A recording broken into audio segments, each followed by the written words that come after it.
ಜಿಲ್ಲಾ ಆಸ್ಪತ್ರೆ ಮಕ್ಕಳನ್ನ ಮಾರಾಟ ಮಾಡೋಕ್ಕೆ ನಂಬರ್ 1 ಸೆಂಟರ್ ಆಗಿದೆ. ಸೊ ಇವಾಗೂ ಕೂಡ ಅದು ನಡೀತಾ ಇದೆ ಇದನ್ನಾಗಿ.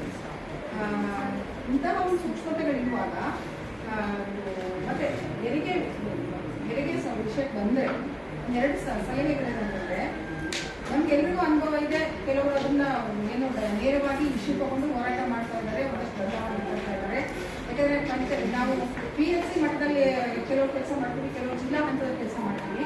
ಆದರೆ ಈಗ ಸದ್ಯಕ್ಕೆ ನಾವು ಇದನ್ನು ಅಡ್ವೊಕೇಸಿ ಮಾಡಬೇಕು ಅಥವಾ ಬೇರೆ ಸ್ಟ್ರಾಟಜಿ ಪ್ಲಾನ್ ಮಾಡಬೇಕು ಆಂದೋಲನ ಪರವಾಗಿ ಅಂತಂದರೆ, ಸೊ ನಾವು ಒಂದಷ್ಟು ಪ್ರಕರಣಗಳನ್ನ ಅಂದರೆ ರಾಜ್ಯದಾದ್ಯಂತ ಒಂದಷ್ಟು ಪ್ರಕರಣಗಳನ್ನ ಇದು ಮಾಡ್ಲಿಕ್ಕಾಗುತ್ತಾ, ಕೇಸ್ ಸ್ಟಡೀಸ್ನ ಸಂಗ್ರಹಣೆ ಮಾಡ್ಲಿಕ್ಕಾಗುತ್ತಾ ಅಂತ ನಂಬರ್ 1 ಯೋಚನೆ ಮಾಡಬೇಕು ಅಂತಂದ್ರೆ. ಎರಡನೇದು, ಇಲ್ಲ ಕಾಮನ್ ಆಗಿ ಎಲ್ಲರೂ ಅಟ್ಲೀಸ್ಟ್ ಜಿಲ್ಲಾ ಆಸ್ಪತ್ರೆಗಳಿಗೆ ಒಂದು RTI ಎಲ್ಲ ಇಲ್ಲಿ ನಾವು ಎಷ್ಟು ಜಿಲ್ಲೆಯವರಿದ್ದೀವಿ ಅಷ್ಟು ಜಿಲ್ಲೆಯವರು ಒಂದು RTI ಮಕ್ಕಳು ಹಾಕೊಂಡು ಇವಾಗ ಇವ್ರು ನಮಗೆ ತುಂಬ ಮಾಹಿತಿ ಕೊಟ್ಟರು ಉಗ್ಲೇಶ್ ಅವರು. ಆ ಪ್ರಕಾರ ಮತ್ತು ಕೂಡ ಕರಿಬಸಪ್ಪ ಅವರು ಹೇಳಿದ ಪ್ರಕಾರ RTI ನಾವು ಮಾಹಿತಿ ತೆಗಿಲಿಕ್ಕಾಗಕ್ಕೆ ಒಂದೇ ಸರಿ ಎಲ್ಲ ಮಾಡ್ಲಿಕ್ಕೆ ಆಗಲ್ಲ. ನಾವು ಅಡ್ವೊಕೇಸಿ ಮಾಡ್ಬೇಕಂತಂದ್ರೂ ನಮ್ಮ ಹತ್ರ ಏನು ಮಾಹಿತಿ ಇದೆ ಅನ್ನೋದು ಬಹಳ ಇಂಪಾರ್ಟೆಂಟ್. ವಿಷಯ ಸಮಸ್ಯೆ ಎಲ್ರಿಗೂ ಗೊತ್ತಿದೆ.